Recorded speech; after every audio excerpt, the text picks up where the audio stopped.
एक लंबा प्रयास और एक माध्यम ऊर्जावान नौजवानों को भी जोड़ने का माध्यम। तो मैं बस इतना ही आप सबसे कहना चाहूँगा कि मैं अपने दायित्वों को बहुत नज़दीक से महसूस करता हूँ और मेरे जीवन में मेरा दो ही लक्ष्य है। एक लक्ष्य है इस हिंदुस्तान में आम और कमज़ोर वंचित लोगों को न्याय मिले। Justice must be important. Gandhi ji कहते थे justice delay and justice denied, ये किसी के लिए भी अच्छा नहीं है।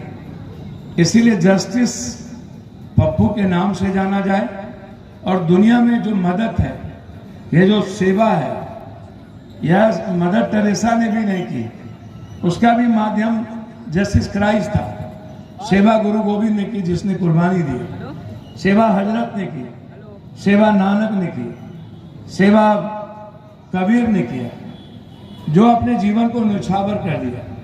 मैं जब कोई काम और कर्तव्य को करता हूं तो उसमें मेरा रिटर्न नहीं होता। मैं जानता हूं इसमें राजनीति का कोई हिस्सा नहीं है, वो सिर्फ सेवा है, सिर्फ लोगों की मदद है।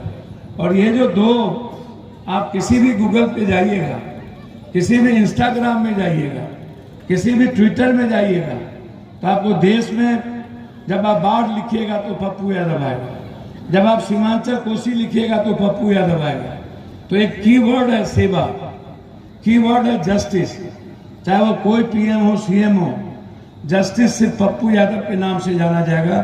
किसी सत्ता पर बैठे दलाल लोगों के नाम से या किसी ऊंचे पदों पर बैठे लोगों के नाम से जस्टिस नहीं जाना जा सकता, क्योंकि जस्टिस के लिए दर्द लेना पड़ता है, जस्टिस के लिए लड़ना पड़ता है, जस्टिस के लिए मरने की तैयारी करनी पड़ती है, जस्टिस के लिए ईमानदार होना पड़ता है, जस्टिस के लिए कंप्लीट खुद के जीवन में ऊंचे विचारों के साथ जीना पड़ता है, जस्टिस के लिए खुद अपने चरित्र को बनाना होता है। तो जस्टिस एक विराट भाव है। और जो ये सेवा है उसमें आप मन से मत कीजिए, दिमाग से मत कीजिए, वो दिल से करिए। हम डेली 10 लाख रुपया बांटते हैं, हमें कभी पता नहीं चलता कि कितना बटा, मेरे जेब में पैसे नहीं होते।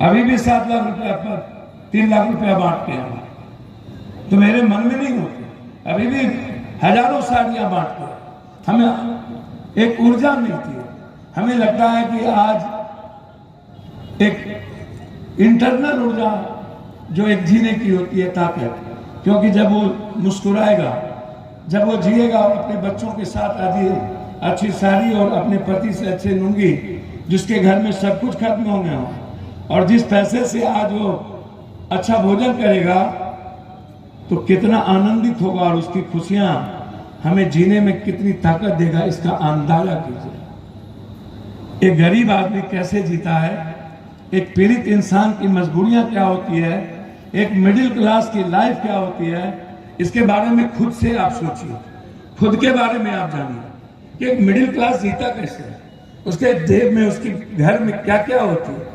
वो मन को मार के उसका बच्चा जीता है, वो जो सोचता है, चाहता है, वो नहीं कर पाता है, वो मेला में जो करना चाहता नहीं कर पाता, वो जो पहनना चाहता नहीं पहन पाता है, वो जो करना चाहता नहीं कर पाता है, वो जो मुस्कुराना चाहता है तो आंतरिक नहीं मुस्कुरा पाता। उसके कारण है कि अर्थ का अभाव, उसका सुखद जीवन नहीं है, उसके जेब खाली है, उम्मीदें खत्म हो गई, नेताओं ने विश्वास तोड़ दिया, सपने तोड़ दिए आने वाले पीढ़ियों के। इसीलिए जो पप्पू का दायित्व है, ये सबसे बड़ा दायित्व है, और उस दायित्व का निर्वहन हमें खुर्दा परिवार ने, इस इलाके के परिवार ने हमें सिखाया है।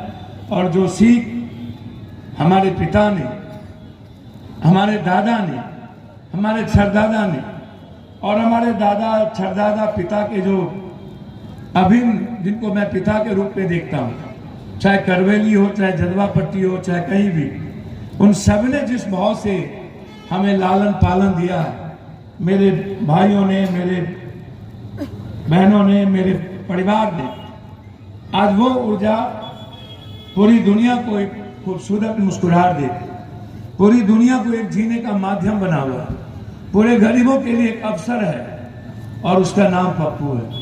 बस मैं इतना ही कहूँगा, इससे ज़्यादा मैं आप सबसे आप सबके लिए विवाह भवन पूरे तरीके से खुला हुआ है।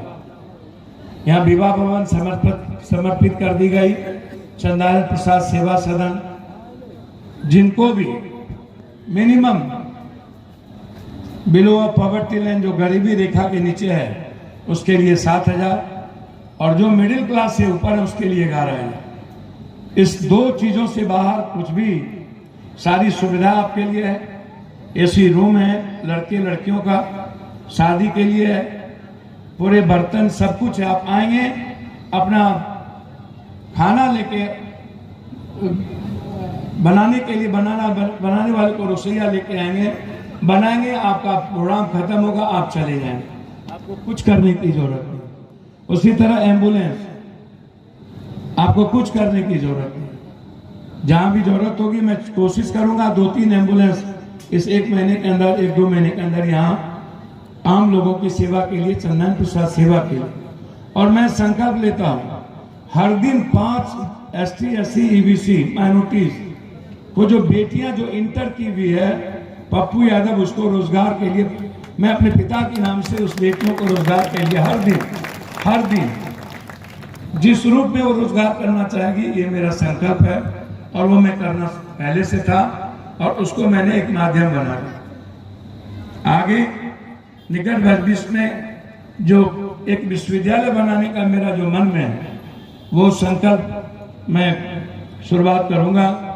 और इसी खुर्दा में एक खूबसूरत विश्वविद्यालय का निर्माण इस 2 साल के अंदर करने का प्रयास करूंगा।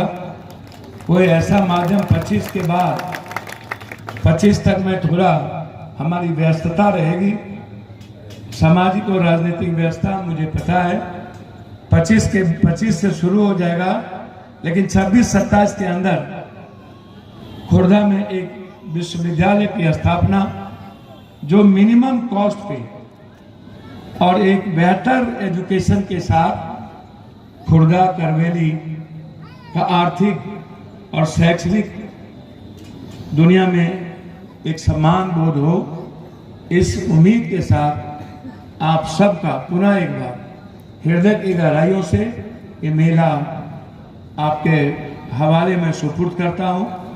खुर्दा करवेली, जदवा पट्टी, इसलैन, भैरवपुर, चकमका, सभी मैं युवाओं से भी कहना चाहूँगा, आपका है ये मेला, आप पूरा आनंद लें, लेकिन किसी को पीड़ा देकर नहीं। इस मेला में दारू, इस मेला में गलत हरकतें, मैं जीऊं या ना रहूं, जो दुनिया को ये पता है कि मैं वहाँ सुरक्षित हूँ, वहाँ अमन है, वहाँ प्रेम है और वहाँ परिवार है, उस परिवार के रिश्ते को मैं जब तक जिंदा हूँ इस बिहार में कायम रखूंगा और खुर्दा के सम्मान को दुनिया में सबसे प्रतिष्ठित करूंगा। बहुत बहुत धन्यवाद। मैं पुनः एक बार उस पिता को श्रद्धांजलि, बाढ़ पीड़ितों के लिए बहुत हृदय की गहराइयों से, जो मेरी भाभी चली गई, जो प्रोफेसर थी, उनको भी श्रद्धांजलि। इन्हीं शब्दों के साथ मेला कमेटी के सभी सम्मानित सदस्य, सभी मेला कमेटी को संभालने वाले हमारे 2 विराट शिक्षक जो मैथ और केमिस्ट्री के, उनका अभिनंदन, मुखिया संघ के अध्यक्ष जी का अभिनंदन, सभी पूर्व मुखिया, वर्तमान मुखिया, पूर्व प्रमुख का अभिनंदन, मंच पर जो लोग भी पूर्णिया से और नीचे बैठे सहरसा, मधेपुरा, सुपौल के जो मेरे गार्जियन हैं, हृदय की गहराइयों से आप सबको पैर छू के प्रणाम करता हूं। और मैं उम्मीद करता हूं कि आप लोग बाढ़ पीड़ितों की सेवा में आप अपना जीवन अमुक योगदान देंगे। बहुत बहुत धन्यवाद के साथ इस मेला का विधिवत उद्घाटन का कार्यक्रम आज समापन हुआ और मैं आप सब से, आपके बीच से विदा लेना चाहूँगा। बहुत बहुत धन्यवाद, मैं प्रणाम करता हूँ आप सबको, शुक्रिया, धन्यवाद सर। मेला का आगाज हो गया, सर को धन्यवाद।